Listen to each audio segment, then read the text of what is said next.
Hi guys! Alam niyo ba itong hawak ko guys? Nakikita niyo? Talantal. Ito ay nagbibigay ng fiber sa ating katawan. At vitamin C. Sa may mga sipon, pwede. Kapag nagmahal ang kalamansi, kay dalandan ako. Ayan guys, magbabalat ako. Para mawala yung sipon ko. May konting sipon. Ito, nabalatan ko na kanina to. Para hindi maubos yung oras ko sa inyo. Yan. Ano guys? Ito si Twinkle Pill. Ang kulit. Yan. Tikman natin kung matamis to. Sabi na nagtitinda sa akin, tamis yan, sabi. Kahit hindi ko na daw isaw-saw sa asin. Kasi hindi naman ako masyadong nagsasaw-saw sa asin. Kasi nga, bawal sa akin maalat. Tikman natin guys kung matamis ba itong dalandan na to. Tikman natin guys. Aba, ang tamis nga. Alam niyo ba na masarap gawing juice to? Lalagyan mo ng honey. Oh, kahit konting asukal din, pwede rin gawing juice. Ayan.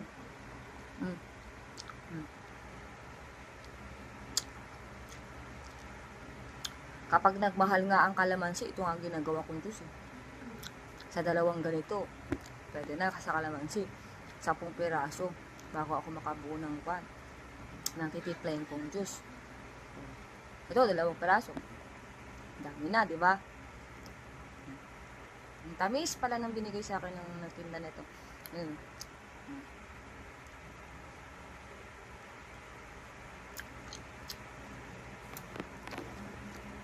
Sarap ng kanya, dandan.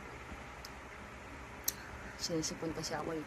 Kasi nung isang araw, punta ako ng palengke.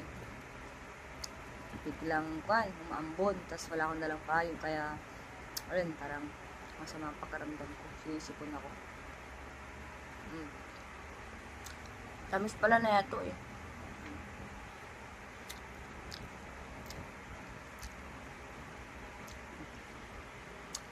Kahit hindi mo saw-saw sa asin. Ay, magpalat pa tayo ng isa. Para iwas sa ipod. Tumatalsik yung yung katas nitong balat sa mata ko. Pasensya na kayo guys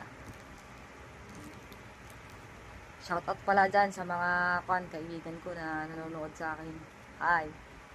At sa mga ayaw sa akin, hi. Shoutout sa inyo. At sa mga pamilya ko pala dyan sa sa Pangasinan, hi sa inyo. Dito kasi ako sa Malabon, sa kaibigan ko. Namasyal kasi ako dito eh. Medyo umuulan kapag hapon. So, kain ulit tayo ng dalandan. Ang sarap ng dalandan na to. Yummy. Kahit hindi mo na isaw-saw sa asin, oh. Sarap. Sarap. Yung mga hindi mahilig sa dalandan, ito, tikman nyo.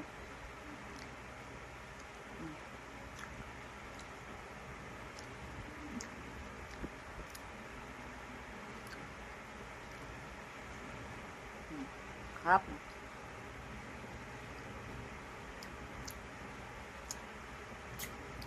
Yung iba sinasawsaw pa sa asin, tapos nilalagyan ng sili. Kaya iba-iba tayo ng ng gusto. Yung iba naman nilalagyan lang ng minsan may nakita ko na nagsawsaw ng alamang, tapos nilagyan ng sili. Mas minsan maasin yan. Pero ang kadalasan na pinagsasawsawan dito, asin tsaka sili talaga ang nagpapasarap. Pero ako, hindi ako gaano mahilig sa maalat. Kaya, ang patas. Ang sarap at tamis.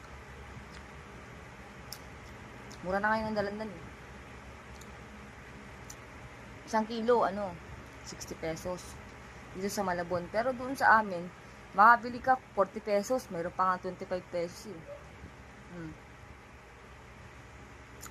Paras lang naman yung lasa. Pero may mga ba? Maasim. Yun nga yung masarap na kainin, yung maasim eh. Diba? Saan pa kayo? Oh? Mm. Mm. Ang harap. Tamis.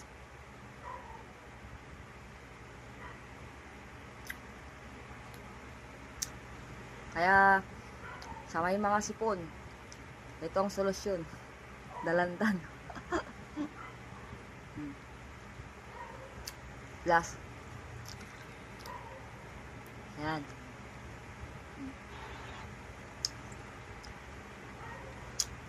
Wala na. Ubus na. So, abangan nyo ulit ang susunod na papakita ko sa inyo na kakainin ko, guys. So, papaalam muna ako at may gagawin pa ako. Salamat. Maraming salamat sa panonood. Drakista Vlog.